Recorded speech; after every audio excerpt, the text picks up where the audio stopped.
আপুনি বাৰু জানেনে আমি দৈনন্দিন জীৱনত কথা কওঁতে ভইচ মডুলেশ্যন ব্যৱহাৰ কৰি থাকোঁ আৰু এই ভইচ মডুলেশ্যন ব্যৱহাৰ কৰি আমাৰ কথা বতৰাক আমি আকৰ্ষণীয় এটা ৰূপত উপস্থাপন কৰিব পাৰোঁ শ্ৰোতাৰ আগত ঠিক তেনেকৈ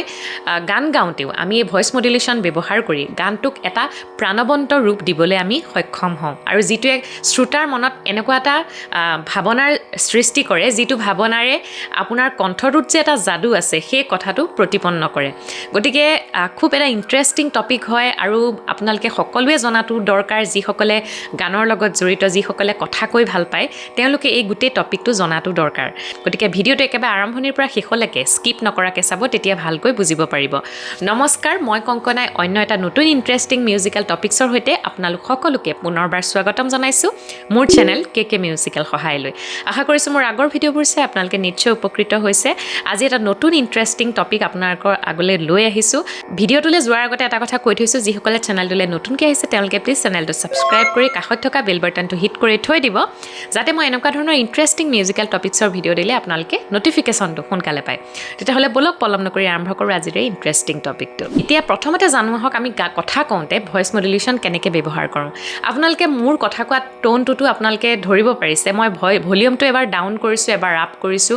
এবাৰ ডাউন কৰিছোঁ এবাৰ আপ কৰিছোঁ এবাৰ পিক পইণ্টলৈ গৈছে গতিকে তেনেকৈ আমি ভলিউমটোক লৈ ভইচটোক লৈ খেলি আছোঁ আৰু এই একেটা কথাই আপোনালোকে গান গাওঁতে ইমপ্লিমেণ্ট কৰিব লাগিব এটা নোটৰ পৰা ইটো নোটলৈ শ্বিফ্ট কৰোঁতে আপোনালোকে কেনেকৈ কৈছে কি মডুলেশ্যন ইউজ কৰি গৈছে এই গোটেই কথাখিনি আপোনালোকে টেকনিকেলি জানিলেহে গানটোক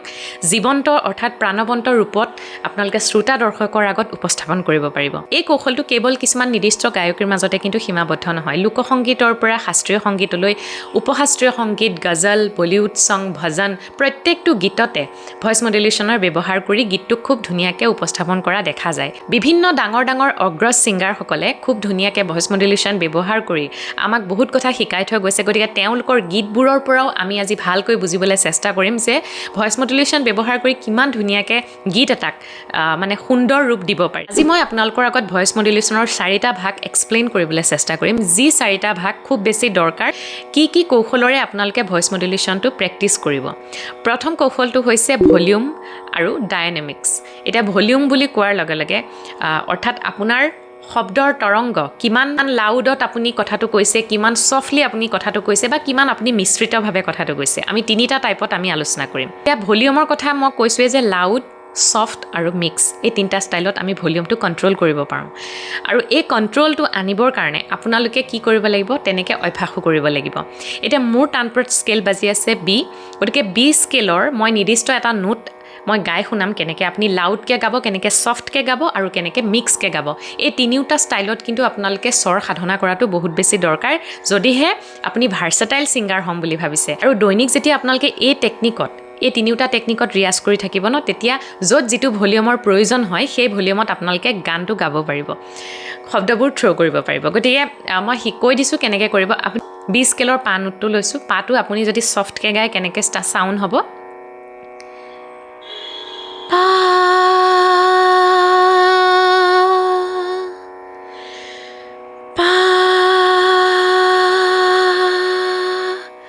একদম ছফ্টকৈ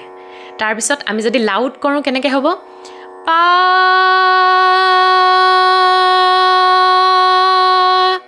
গম পালে আমি লাউড কৰিছোঁ আৰু যদি ছফ্ট আৰু লাউড এই 2টা মিক্স কৰি দিওঁ কেনেকুৱা হ'ব পা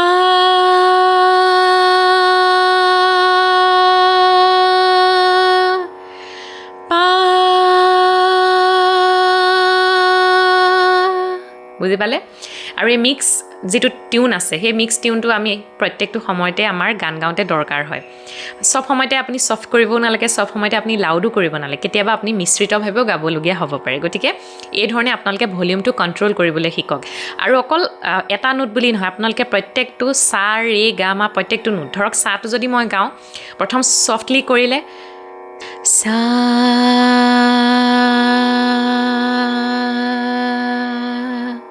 এতিয়া তাক আপুনি যদি লাউড কৰে সা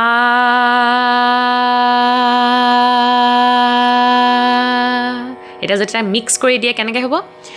সা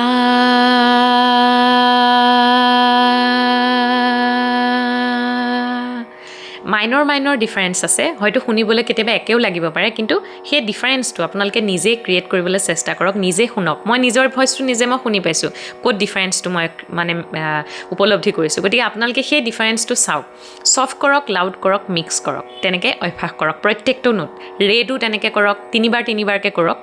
লাউড ছফ্ট এণ্ড মিক্স তেনেকৈ প্ৰেক্টিছ কৰক দেখিব আপোনালোকৰ কণ্ঠটো একদম ভাৰ্চেটাইল ৰূপত তৈয়াৰ হৈছে আৰু যিকোনো গীত গাওঁতে আপোনালোকে ভলিউম কণ্ট্ৰল কৰিবলৈ আপোনালোকক মিক্সাৰ বৰ্ডৰ প্ৰয়োজন নহয় নিজে আপোনালোকে য'ত ভলিউম কমাব লাগে তাতে কমাব পাৰিব আৰু ডাইনামিক্সৰ কথা যে মই কৈছোঁ ডাইনামিক্সটো বিশেষকৈ মাইক্ৰফোনৰ আগত আপোনালোকৰ বহুত বেছি দৰকাৰ হয় যেতিয়া আপুনি খুব হাই নোট এটা গাবলগীয়া হয় মাইক্ৰফোনটো আপুনি দূৰলৈ লৈ যাব লাগে বা খুব বেছি যদি ছফ্টকৈ গাবলগীয়া হয় তেতিয়া আপোনালোকে মাইক্ৰফোনটো ওচৰত ল'ব লাগে সেইটো টেকনিক বহুতে হয়তো জানে বা বহুতে নাজানিবও পাৰে গতিকে কৈ দিছোঁ আৰু কিছুমানৰ এনেকুৱা এটা কণ্ট্ৰল থাকে যে মাইক্ৰফোনৰ আগত তেওঁলোকে ইচ্ছা কৰি ছফ্ট কৰিব পাৰে হাই নোটটোলৈ যাওঁতেও পিছলৈ নোযোৱাকৈ নলৰাকৈ মানে খুব ধুনীয়াকৈ ছফ্টকৈ টাচ কৰি থৈ আহিব পাৰে গতিকে এইবোৰ প্ৰেক্টিছৰ লগত কথা যিমান অভ্যাস কৰিব মাইক্ৰফোনৰ লগত সিমান আপোনালোকে পাৰ্গত হৈ যাব এই টেকনিকবিলাকত গতিকে এইটো হৈছে ভলিউম আৰু ডাইনামিক্সৰ কথা এইটো হৈছে টোনৰ ওপৰত টোন বা টেক্সচাৰ এতিয়া যেতিয়া আপুনি কণ্ঠটো প্ৰজেক্ট কৰে ভইচ প্ৰজেকশ্যনৰ কথা যিটো কৈ থাকোঁ মই আপুনি যেতিয়া কণ্ঠটো উপস্থাপন কৰে গাই যিটো স্বৰ আপুনি লগায় বা যিটো নোট আপুনি লগায় নোটটো আপুনি কিভাৱে লগাইছে ক'ৰ পৰা আপুনি নোটটো প্ৰডিউচ কৰিছে চেষ্টৰ পৰা কৰিছে নে ষ্টমাকৰ পৰা কৰিছে নে হেডৰ পৰা কৰিছে এই তিনিটা কথা আপোনালোকে ভালকৈ জানিব লাগিব বা নেজেল টোনৰ কথাও আহি পৰে এতিয়া গীত গাওঁতে এটা টোনতে থাকি পেলাই আপুনি গীতটো গোৱা পচিবল নহয় চেষ্টৰ পৰা আপুনি কেতিয়াবা হেডলৈ চিফ্ট হ'ব লাগিব হেডৰ পৰা আপুনি মিক্স ভইচলৈ চিফ্ট হ'ব লাগিব কেতিয়াবা আপুনি মানে নেজেলৰো অকণমান নেজেল টোনো দিব লাগিব গতিকে সেই কণ্ট্ৰলটো আনিবৰ কাৰণে আপোনালোকে কি কৰিব লাগিব একদম খুব ধুনীয়াকৈ প্ৰত্যেকটো নোট যেতিয়া আপুনি থ্ৰ' কৰিব প্ৰত্যেকটো নোট অভ্যাস কৰিব তেনেকৈ এবাৰ চেষ্টৰ পৰা অভ্যাস কৰক এবাৰ ষ্টমাকৰ পৰা খোলাকৈ আপোনালোকে ৰিয়াজ কৰিবলৈ ষ্টাৰ্ট কৰক এবাৰ আপোনালোকে হেডত হাই নোটটো যেতিয়া যাব ন হাইলৈ যাব তেতিয়া হেডলৈ নিবলৈ চেষ্টা কৰক আৰু খুব ধুনীয়া এক্সাৰচাইজ আছে চপাত টানৰ অভ্যাস আপোনালোকে কৰক তেতিয়া মানে খুব বেছি সোনকালে আপোনালোকে চিফ্ট হ'ব পাৰে ইজিলি মানে খুব কমফৰ্টেবল হৈ পেলাই আপোনালোকে চেষ্টৰ পৰা হেডলৈ হেডৰ পৰা মিক্স হ'লে তেনেকৈ মানে চিফ্ট হ'ব পাৰে ইজিলি চিফ্ট হ'ব পাৰে গতিকে মই এবাৰ কৰি দেখাইছোঁ কেনেকৈ কৰিব চপাত টানৰ অভ্যাসবোৰ বহুত আছে মই এটা চিম্পল দেখাই দিছোঁ কেনেকৈ কৰিব এতিয়া স্কেলৰ বি স্কেল বাজি আছে গতিকে বিৰ পৰা আপুনি চাৰ পৰা প্ৰথম মন্দ্ৰ শব্দকলৈ আহিব তাৰপৰা মধ্য তাৰ শব্দকৰ পৰা আকৌ মন্দ্ৰলৈ চিফ্ট হ'ব লাগিব কেনেকৈ sa ni da pa ma pa dha ni sa re ga ma pa dha ni sa re ga ma ga re sa ni dha pa ma ga re sa ni dha pa ma তেনেকৈ আপোনালোকে চপাটানৰ অভ্যাসবোৰ কৰক আৰু যিমান কৰি থাকিব সিমান আপোনালোকৰ ব্লকেজবোৰ খোল খাব সিমান আপোনালোকে খুব মানে ছফ্টকৈ খুব ইজিলি আপোনালোকে চেষ্টৰ পৰা হেডলৈ যাব পাৰিব এতিয়া চাওক মই মন্দ্ৰৰ পৰা যেতিয়া তাৰ শব্দকলৈ গৈছোঁ এতিয়া মোৰ অট'মেটিকেলি একদম চেষ্টৰ পৰা ভইচটো হেডলৈ ট্ৰান্সফাৰ হৈ গৈছে গতিকে সেই ট্ৰান্সফাৰ যে আপুনি ভাবিছে কৰিম বুলি সেইটো কৰিব পাৰিব লাগিব এইটো হৈছে টোনৰ কথা গতিকে আপুনি সেই ধৰণে যেতিয়া প্ৰজেক্ট কৰিব ভইচটো শ্ৰোতা বা দৰ্শকে শুনিও আমোদ পাব আৰু কণ্ঠটোত সেই যাদুটো ধুনীয়াকৈ ওলাই পৰিব এতিয়া 3 নম্বৰ পইণ্টটো হৈছে পিটছ অৰ্থাৎ আমি এইখিনিত অক্টেভৰ কথালৈ আহোঁ অৰ্থাৎ ল' অক্টেভ মিডল অক্টেভ আৰু হাই অক্টেভ এই তিনিটা অক্টেভত আমি কথা কওঁ বা গান গাওঁ এই তিনিটা অক্টেভত আমি কথা কেনেকৈ কওঁ ধৰক আমি প্ৰত্যেকৰে অক্টেভ বেলেগ বেলেগ দেই কিছুমানে কথা খুব একদম মানে ধৰক হাই অক্টেভত কয় নমস্কাৰ মই কংকনে আপোনালোক সকলোকে পুনৰবাৰ স্বাগতম জনাইছোঁ মোৰ চেনেল কে মিউজিকেল সহায় লয় কথা কোৱাৰ ষ্টাইলটোৱে তেনেকুৱা মানে ওপৰতে কয় আৰু কিছুমানে একদম তলত কয় নমস্কাৰ মই কংকনাই আপোনালোক সকলোকে পুনৰবাৰ স্বাগতম জনাইছোঁ মোৰ চেনেল কে মিউজিকেল সহায় লয় যিটোত একদম ভাৰী আৱাজ এটা থাকে যিটোত ভইচটোত পূৰা একদম হেভিনেছ এটা থাকে আৰু যিটো হৈছে মানে মিডল অক্টেভ যিটোত মই কথা কৈ আছোঁ নমস্কাৰ মই কংকনাই আপোনালোক সকলোকে পুনৰবাৰ স্বাগতম জনাইছোঁ মোৰ চেনেল কে মিউজিকেল সহায় লয় এইটোত মই হাই অক্টেভলৈও গৈছোঁ ল'লৈও আহিছোঁ আৰু মাজতো আছোঁ গতিকে এইটো হৈছে মিডল অক্টেভ আৰু এনেধৰণে আপোনালোকে তিনিওটা অক্টেভত ৰিয়াজবোৰ কৰক খুব ধুনীয়াকৈ মন্দ্ৰ মধ্যত তাৰ তিনিওটা সপ্তকতে ৰিয়াজবোৰ কৰিবলৈ ষ্টাৰ্ট কৰক তেতিয়াহে আপোনালোকে গানত সেই তিনিওটা অক্টেভৰ নোটবিলাক আপোনালোকে ধুনীয়াকৈ হিট কৰিব পাৰিব অৰ্থাৎ গানটোৰ ল' নোটখিনিও আপোনালোকে ধুনীয়াকৈ লগাব পাৰিব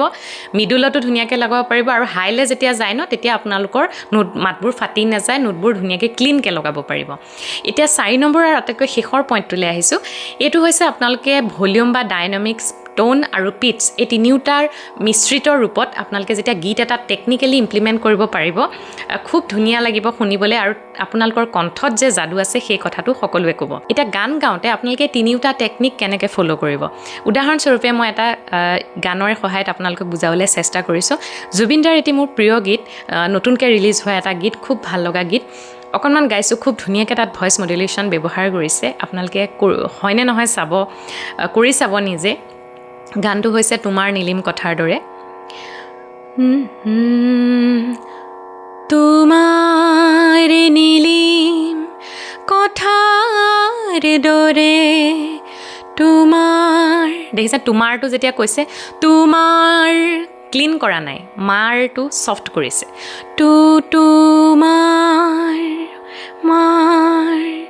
তোমাৰ নীলিম কথাৰ দৰে হয়নে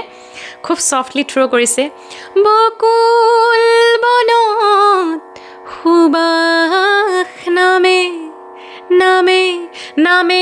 তেনেকৈ নাই কৰা নামে টেপ কৰিছে ডাইৰেক্ট মেটোত হয়নে গতিকে খুব ধুনীয়াকৈ ভইচ মডুলেশ্যন ব্যৱহাৰ কৰিছে আপোনালোকে গীতটো ভালকৈ শুনিলে গম পাব আৰু গালে নিজে গাই চাব হয়নে নহয় আৰু ঠিক তেনেকৈ এটা হিন্দী গানৰ কথা ক'ব বিচাৰিছোঁ সোনু নিগমজীয়ে খুব ধুনীয়াকৈ ভইচ মডুলেশ্যন ব্যৱহাৰ কৰে তেওঁ গীতবিলাকত তেওঁৰ এটি জনপ্ৰিয় গীত अभी मुझ में कहीं बाकी थोड़ी सी है जिंदगी हे তেনেকৈ তেওঁ আটোত এটা ভলিউমত ৰাখিছে ভিটো এটা ভলিউমত ৰাখিছে अभी নাই কৰা अभी मुझ में कहीं দেখিছে कहीं बाकी थोड़ी सी है जिंदगी যিটোৱে গীতটোত বেলেগ এটা ৰূপ দিছে মানে গতিকে গীতত যেতিয়া আপুনি এই গোটেই কথাখিনি ভলিউম ডাইনামিক্স পিটছ টোন এই গোটেই কথাখিনি আপোনালোকে যেতিয়া ভালকৈ ইমপ্লিমেণ্ট কৰিব জানিব টেকনিকেলি খুব ধুনীয়াকৈ মানে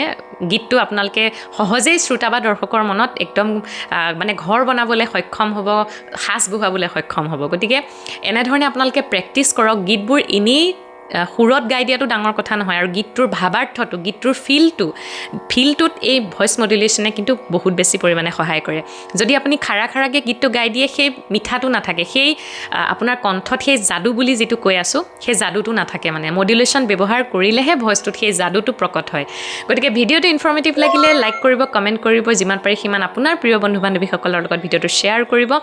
আৰু কে মিউজিকেল সহায় ইউটিউব চেনেলটো ছাবস্ক্ৰাইব কৰি থোৱাৰ লগতে মোৰ ফেচবুক পেজখন আৰু ইনষ্টাগ্ৰাম পেজখন ফ'ল' কৰি থ'বলৈ নাপাহৰিব অন্য এটা ভিডিঅ'ৰ সৈতে অহা শুক্ৰবাৰে পুনৰ লগ পোৱাৰ প্ৰতিশ্ৰুতিৰে আজিলৈ ধন্যবাদ